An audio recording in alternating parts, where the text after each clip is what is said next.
जोङो हारि आरो धोरोम जिखुनु रावफोरखौ बासायनांगौब्ला माने जोङो बर'फ्रा माने नेसनेल दलाव थानानै जेबो लाब गैया होननानै आं सानदों। नामा जाहैबाय आंना बिलिग्राहाम औवारि। एक्सुवेलि आङो कंग्रेस दोलोआवहाय एसे माबा हिसाबै मावबोगासिनो दङमोन आरोखि।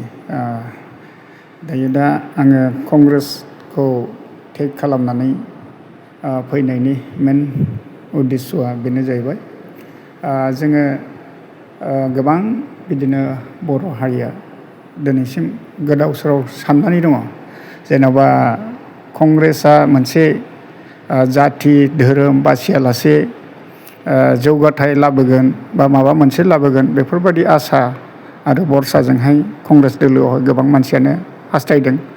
नाथाय बेखौ साननानै आंबो कंग्रेसनि जानानैनो गोबांथार खामानिखौ मावनानै आङो दायो मोनथिबाय जे नेसनेल दलावहाय खुनु ट्राइबेलफोरनि बा हारिनि मोनसे भबिसत गैया होननानै आं दा मोनथिनो मोनदों।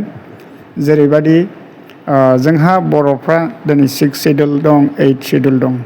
दा बेफोर माखासे सिस्टेमफोरखौ मानि नेसनेल दलावहाय जोङो बेखौ फुरा जोङो सापर्ट गैया होननानै जोङो साननो मोनदों।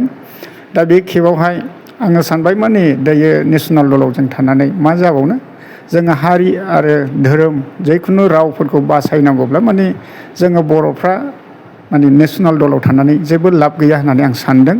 दा बेनिखायनो आङो सानबाय दि बर'नि भबिसतखौ मोनसे मोजां परिबेसाव लाबोफिननांगौबा जोंहा आन्सलिक दल नांगौ। आरो बे आन्सलिक दलखौ नांगौ जानायावहाय जोंहा मोननै दोलो दं जेनेबा UPPL आरो BPF। दा जोङो UPPLखौथ' जोङो मोनथिखाबाय जे बिसोरबो नेसनेल दलाव हाबनानै माबादि बिफदाव बा गोग्लैनानै दङ। दा बे खेबावहाय जोङो सानबाय माने जोङो BPFखौनो लाबोनानै मोनसे हारिखौ बासायनायनि मोनसे राहा लामाखौ लानांसिगोन।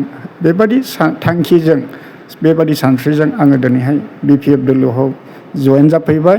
आरो आङो सानदों दे BPFनि माखासे आदर्श नितिफोरखौ जोङो रायजो राजाफोरनो फोरमायनांगोन आरो जोङो मोनसे परिबेसखौ जोङो हारिखौ बासायनायनि माबाखौ फोरमायनांगोन आरो मेसेजखौ एसेनोसै। निस्सय माने BPFआव दोहौ जानायनि खारनखौ जोङो बेखौनो बुंनो हागोन। दिनैनि दिनाव बयनिबो आखाइ आखाइ मबाइल एन्ड्रइड दंसै। दायो जोङो नुबाय UPPL दोलोआ मा अबस्थायाव दङ। आरो दिनै बेफोरखौ नुनानै दिनै उन्दै गेदेर गासैबो जांख्रिखांदों जे UPPL दोलोखौ नागारनानै जोङो BPFआव थाङाब्ला जोङो राहा गैला। बेबादि इन्टेनसनखौ लानानै रायजो राजाफ्रा गुरलाब फैदों। बे मोजां जादों आं सानो आरोखि।